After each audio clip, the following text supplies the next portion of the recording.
Euskaraldiak bildu gaitu gaur. Euskararen erabilera aktibatzeko mugimendu soziala da Euskaraldia. Zehazki, Euskara ulertzen duten hiztunen hizkuntza ohiturak aldatu nahi ditu egitasmonek. Eta horretarako, ariketa kolektibo bat burutzea proposatzen da Euskal Herri osoan 11 egunez eta eguneroko harremanetan Euskara lehenetsiz.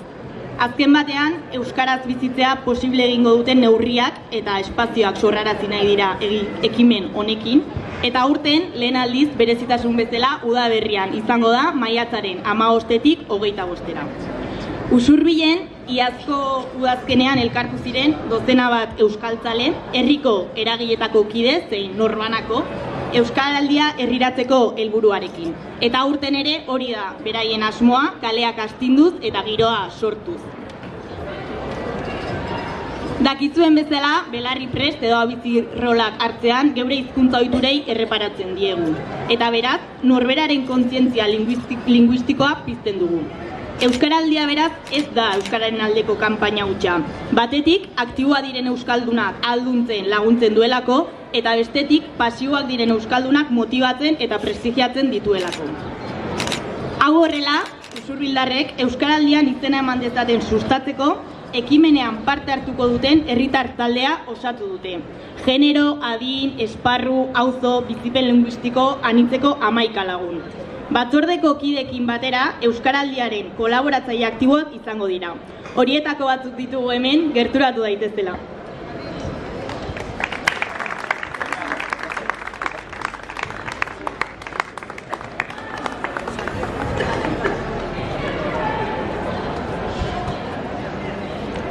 Hamaika lagun hauek Euskaraldian ahobizi edo belarri prest izatea erabaki dute. Belarri prest bazara, aldiro erabakiko duzu Euskaraz noiz eta norekin egin. Agian, beti ez duzu Euskaraz egingo ulertzen duten guztiekin, baina Euskara dakitenei zuri Euskaraz hitz egiteko eskatuko diezu. Xabi, Valeria, zatozte, zer dela eta animatu zarete Euskaraldian parte hartzera?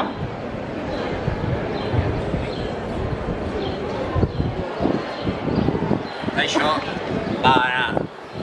aurtengo nire helburua izango litzateke lehendabiziko hitza euskeraz egitea, pertsona orokin, eta nahiz beraiek jakinez, euskeraz jarraitzea hizketan, ezta? Eta horrela, euskarari bere indarra edo ematea, ezta? Zu, Valeria? Bueno, nire zat elkartea, eta ez da inerraza baina zinezkoa ere ez. Eta gainontzekoa jakin, edo ja jakin duzue izena emateko aukera jazabalik dagola. Ia 600 herritarrek eman dute Usurbien izena, eta gogoratu, aurreko ediziotan ere parte hartua duzue, oraingoan berriro izena eman behar dela. Horretarako euskaraldia.eu webgunean sartu eta bertan izena oso modu errazean emateko aukera izango duzue. Halare, baten batek zalantzarik edo arazorik izango balu, gero gerturatu ekitaldia maileran gure gana edo lagunduko genioke. Eta esan bezala, norberaren hizkuntza ohiturak aldatzeko ariketa kolektiboa da hau, beraz, komunitatea astintzea du helburu. Komunitatea norbanako ez gain eragile edo entitate asko identifikatu genitzake, eta Usurbien dagoeneko 18 entitatek ere izena eman dute. Hauek ere sustatzaile lan bikaina egiten ari dira beraien kideen artean, eta hemendik gonbita luzaratu nahi diegu gainerako talde, elkarte, komertzio, enpresa, erakunde eta barri, beraiek ere entitate moduan izena eman dezaten. Horrela, aurtengoan, modu erraz batean, gure entitateko kideen artean Euskaraldia sustatzeko konpromisoa hartzea bultzatu nahi da. Bukatzeko, ikaritzeko ere gonbita egin nahi dizuegu. Usurbilek parte hartuko du Euskaraldia ika ekimenean.